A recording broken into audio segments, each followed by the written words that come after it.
पातर पिया में विटामिन की कमी है, थोड़ा थोड़ा देहिया में पानी की नमी है।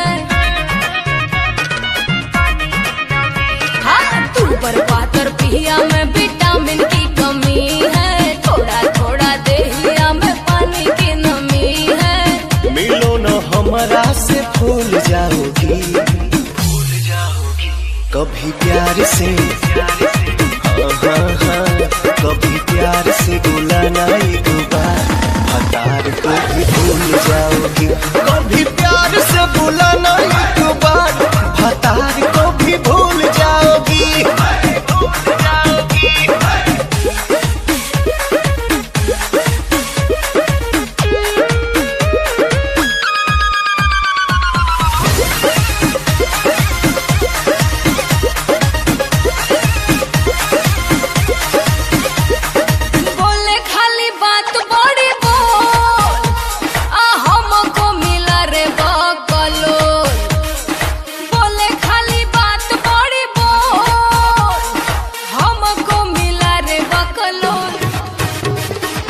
झूठों में बलम आप मरती है, जिंदगी में ऐसे नहीं करती है।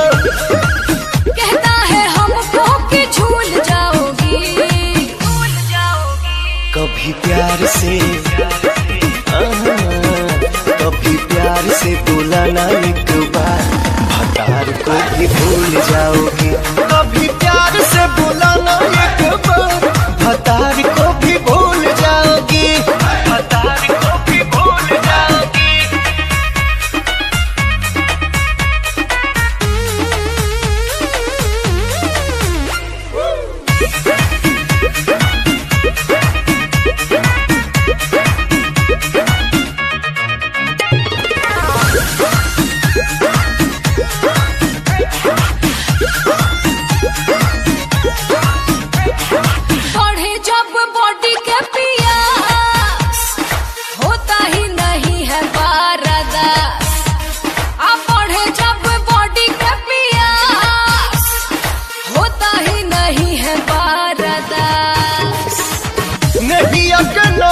उतारूं क्या आज मैं जवानी तेरा तारूं क्या, रह बेटे साथ में तो खुल जाओगी, खुल जाओगी।